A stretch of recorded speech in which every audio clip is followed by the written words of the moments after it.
Hello les matheux! Dans cette vidéo, je nous propose de retravailler le décodage d'un calcul composé d'une seule opération. Alors, prêt à devenir des experts? C'est parti!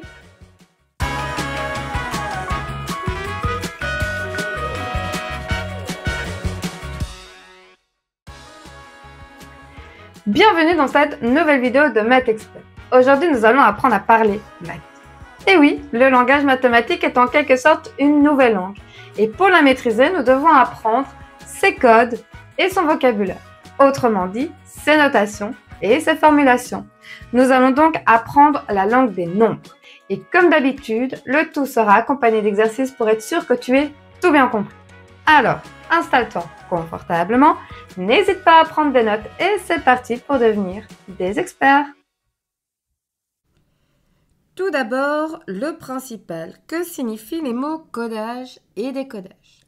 Comme n'importe quelle langue, nous pouvons faire un travail de traduction. Traduire, c'est passer d'une langue à l'autre. En maths, nous pouvons passer du langage français au langage mathématique. Ou inversement, du langage mathématique au langage français. C'est ce que nous appelons le codage et le décodage. Lorsque nous passons du langage français au langage mathématique, nous réalisons un travail de codage. Et inversement, lorsque nous passons du langage mathématique au langage français, nous réalisons un travail de décodage. Bien souvent, les obstacles rencontrés lors de résolution de problèmes sont des obstacles de traduction. Il devient alors difficile de passer du langage français au langage mathématique, ou inversement. Parce que généralement, une fois ce travail de traduction réalisé, l'exercice devient tout d'un coup beaucoup plus facile. Ceci explique pourquoi nous sommes ensemble aujourd'hui. Nous allons revoir ensemble le décodage dans l'univers des nombres. Et à la fin de cette vidéo, ce travail de traduction n'aura plus aucun secret pour toi. Et commençons déjà par revoir le vocabulaire de chaque opération. Avec l'addition, les nombres que nous additionnons sont des termes et le résultat obtenu est une somme. Lorsque nous décodons une addition, l'expression à utiliser est la somme de et de. Par exemple, 5 plus 3 se décode par la somme de 5 et de 3. Avec la soustraction, les nombres que nous soustrayons sont des termes et le résultat obtenu s'appelle une différence. Lorsque nous décodons une soustraction, l'expression utilisée est la différence entre et. Par exemple, 5 moins 3 se traduit par la différence entre 5 et 3. Mais attention, le moins est un symbole mathématique qui peut prendre différentes significations. Souvent, on confond le moins de la soustraction avec le moins de l'opposé. Avec 5 moins 3, nous avions affaire au moins de la soustraction. Mais dans le cas de moins 3, le moins signifie l'opposé. Donc, moins 3 est l'opposé de 3. C'est le petit piège qu'un ou une experte déjoue d'une main de maître. Passons à la multiplication. Les nombres que nous multiplions s'appellent des facteurs et le résultat obtenu est un produit. Lorsque nous décodons une multiplication, nous utilisons l'expression le produit de par.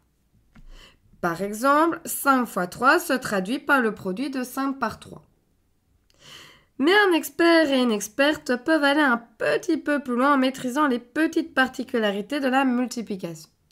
Par exemple, si nous multiplions un nombre par 2, nous pouvons traduire cela en disant le double de ce nombre, tel que 2 fois 5, qui est le double de 5. De même, lorsque nous multiplions un nombre par 3, nous pouvons traduire cela par le triple de ce nombre, comme 3 fois 5 qui se traduit par le triple de 5. Et nous pouvons continuer avec le fois 4 qui peut se traduire par le quadruple de, etc. Mais en général, nous utilisons ces petits raccourcis qu'avec le fois 2 et le fois 3. Qui dit multiplication dit puissance, puisqu'une puissance n'est rien d'autre qu'une multiplication particulière. Une puissance se compose d'une base et d'un exposant. Lorsque nous décodons une puissance, nous utilisons l'expression la énième puissance de, où la énième nous indique l'exposant et les deuxièmes pointillés nous indiquent la base. Par exemple, Nous traduisons 3 exposants simples par la 5e puissance de 3.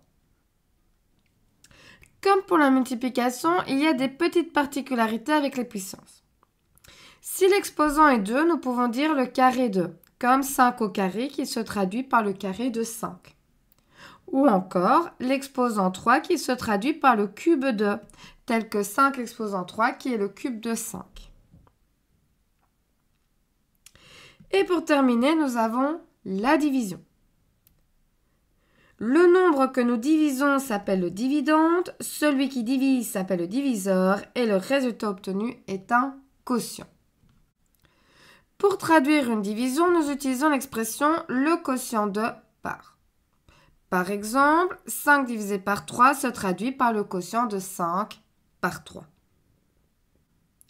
Je te propose de te challenger un petit peu en testant ce que tu as retenu de toutes ces formulations sur les nombres et les opérations. Voici 5 calculs à décoder, c'est-à-dire à traduire en français. Prends une feuille et un crayon, appuie sur pause pour te laisser le temps de faire tranquillement cet exercice et quand tu seras prêt ou prête à entendre la correction, il te suffira simplement d'appuyer sur play pour relancer la vidéo.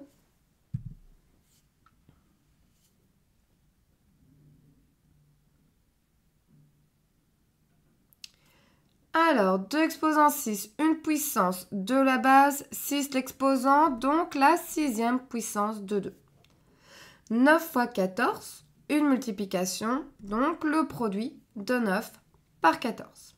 Attention que les mots liens sont importants, on ne peut pas remplacer les de ou le par autre chose.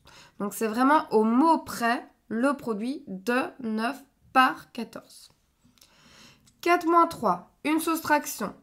La différence entre 4 et 3. Donc de nouveau, c'est une différence entre, pas un autre mot lien. 8 plus 1, une addition, la somme de 8 et de 1.